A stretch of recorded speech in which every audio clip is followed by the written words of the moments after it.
Hello, people. So it's become painfully obvious that I'm currently not the main demographic or the target audience for this show, and which sucks because I would really want to be.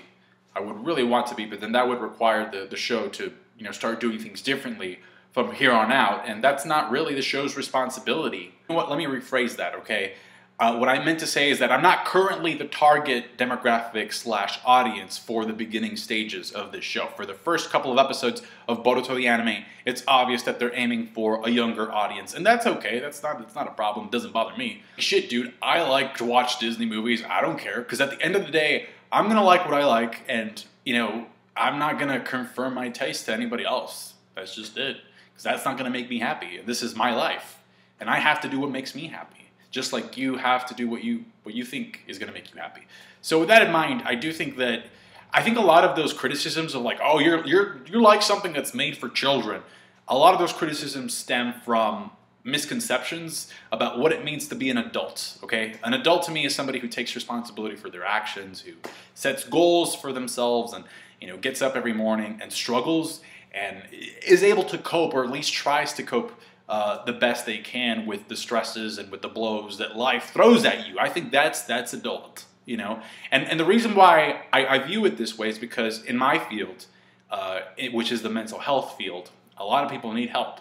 And you get to know a lot of people, and you find out that a lot of people that are older, that are in bodies, they have the bodies of adults. Some of them unfortunately got stuck, and they still think like a 5-year-old. They have the mentality of a 5 or 7-year-old, and they're stuck there. So what really defines adulthood? Is it really like your interests alone? To me, that just never made any sense. And that's not even the point of this video. I'm just saying that to me is not an issue. So if you think that's an issue for me, it's not going to be. The issue for me, and I think I've said this, I think I've alluded to this in previous reviews for this show. And granted, there's only 3 episodes, so it's not like I can only talk about these 3 episodes and not of the entire show, because God knows what's going to happen after this. But I will say that one of my biggest obstacles, again, just based off of these 3 episodes, is to me connecting with the characters. I'm having a hard time connecting with the characters, which is, to me, that is huge in a story if I want to get involved in it, or if I want to get invested in it. And I noticed in this episode there was a majority of male characters. So I thought, oh, I wonder what that means. I guess it means that, to me, the strongest cast members of the new generation are the female characters. And I noticed this in the scene where Boruto comes home and Himawari just runs over to him, and she's like, "Oh, brother, you're home. Brother, let's play after dinner." And I relate to that because I'm an older brother, and I know what that's like to have a little sister tell you those things and just hug you and stuff. So to me, relatability is very important, and I don't get that with the rest of the cast. Boruto, I'm kind of warming up to him, but for example, Shikadai, to me, he was almost like a carbon copy of Shikamaru. He's the smart one, he's the technician, he's the strategist. I thought it was kind of funny how instead of following Metal Lee home to see him hang out with his parents, we actually follow Shikadai to his house. Because I guess they want to keep Metal Lee's parents a secret, even though it's obvious that it's Lee, and I'm thinking it's Tenten, but whatever. So yeah, I just thought that was funny. Ino-jin is very sassy. He's very direct, kind of like Sai, combination of Sai and Ino. And that's the thing. It's is that all I'm ever gonna get personality-wise from these characters? I mean, I hope it evolves into something a little bit more 3-dimensional, more complex. Because even Iwabe, who was introduced in the previous episode, he was kind of a bully. We find out that he's been there for a while. He can't graduate. In this episode, just because Boruto beat him in the match or whatever, just because he felt morally defeated, he's like, oh, let's play video games, or now I'm hanging out, now I'm being quirky. I think it may also have something to do with the fact that I think there's a lack of struggle for a lot of the characters. For example, what's Boruto's struggle? He just doesn't want to be compared to the old man, to the 7th Hokage, right? Just don't compare me to this piece of crap. He's an asshole. Don't do that. And that's a very valid struggle. It really is. I can understand. I can empathize with Boruto in terms of yeah, this really sucks. I wouldn't want, people comparing me to my dad all the time either.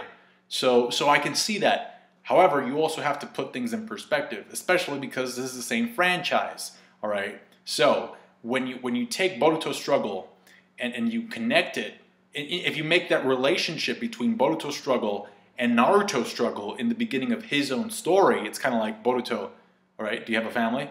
Yeah. 2 parents and a sister. Go on. All right, do you have somebody to cook for you every time you go home? Yeah. My mom Hinata's there. Okay, do you have somebody to watch over you, do your homework and stuff, and go to bed and actually tell you to do these things? Yeah. I don't like my dad, but yeah, mom's always there. I have a sister too, okay. Do you have a group of friends in the academy? Yeah. I have a, Inojin there, and Shikadai and Denki, who wasn't in this episode, but yeah, I have friends. Okay, cool. What else? Do you have a demon fox locked inside of you that ended up killing your parents? No. Okay, so you kind of like, you put things in perspective, and it's like, oh, does the entire village hate you, Boruto? Well, no. Okay, so you see what I mean? It's kind of like, yes, Boruto, I understand these things are uncomfortable, but overall, you're doing pretty okay. I will give credit, though, to the fact that they actually gave him this newfound ability that he doesn't really understand or knows what it is yet, to the point where they're actually teasing it, because he was asking Hinata, and Hinata was about to explain, or at least it seemed like he was about to ask Hinata about what was going on with his eye, but no, Naruto comes home, and you get caught off, and that's part of like the hook. It's like, we want to keep you, and one of the ways that we know how to do that is by keeping you interested in this new ability, this new eye jutsu or whatever. And that's okay. You can do that. But in terms of actual character moments or characterization, I was more invested in Metal Lee's anxiety that he gets when a lot of people are watching and stuff. I thought, okay, give me more, because yeah, this is a very normal, very common fear. That's why people hate speaking in public, because it's like, what are they doing? Like, everybody's watching me. I have to perform. I gotta fulfill everybody's expectations. So we put a lot of pressure on ourselves that makes us mess up, and that's super relatable. That's the relatability that I'm talking about. And I thought the episode was doing a very good job at addressing that, especially when Shikadai calls him out on it in the middle of the episode. But then by the end, the episode just kind of brushes it off as a gag, as some type of like a quirky character trait. It's like, oh, that's Metal Lee. He just gets anxious. That's he just busted up the video game. And now you can laugh at this. This is how the episode is telling you. This is funny. Ha ha ha. Look at this. Laugh it up. Because Metal League broke a video game. And it is funny. It was funny. But I do think it just got dismissed, and it got turned into a gag. And I guess the biggest issue that I had with that is that it got turned into a gag at the moment where stuff was getting a little bit serious, with Metal League really getting angry and powering up. He slips, and it's kind of like, oh, okay, well, I guess that's the end of the fight. That's pretty much it. By the way, does Metal Lee know how to use ninjutsu, or is it just taijutsu like his dad? And I will say, I will give credit to the fact that the use of strategy is always a breath of fresh air in this series, so I like the strategy that Shikadai kind of came up with, I guess, alongside with Inojin and Boruto. Boruto using the transformation jutsu, the long forgotten and underused transformation jutsu. I also liked the scene with Shikamaru and Tamari being parents. Tamari actually kind of fitting the mold of what Shikamaru used to complain about his mom in a way. It's like, oh, my mom is such a drag. Whew, and then, he ended up marrying somebody similar, so. And then, last but not least, I just want to mention the fact that, well, first of all, I have a question for you. Are you invested in any of these characters? And if yes, are you invested to the degree that you were invested in with the old Naruto characters, with Naruto, Sasuke, and Sakura, Kakashi, in the beginning stages? Because again, we're comparing the beginning, not the entire show, because it's unrealistic to do that. It's been 3 episodes. We know a little bit of I guess the direction that the show is headed towards, just because of the manga. I actually think the manga does a much better job at handling Boruto, because at least there he has this curse mark thing that he's kind of trying to understand, and he's kind of keeping it a secret. He kind of oh man, this is kind of bad, especially because Sasuke in the manga tells him what's going on with you isn't normal. So shh, he doesn't say that, but you know what I mean. That adds a little bit more intrigue than just having an eye that allows him to kind of see chakra. And darker, I will repeat this, I think it's very important. Darker doesn't always mean that a story is better. There's some very dark stories that are just total crap. But there is a tonal difference, that much is certain. It's undeniable now. So let me know what you think about that, and also let me know what you think about the characters. Who are you more interested in? I've already said this on numerous occasions, but to me it's Sarada Even though, as of right now in the beginning episodes, I have noticed that she's acting a lot like Sakura used to act in the beginning.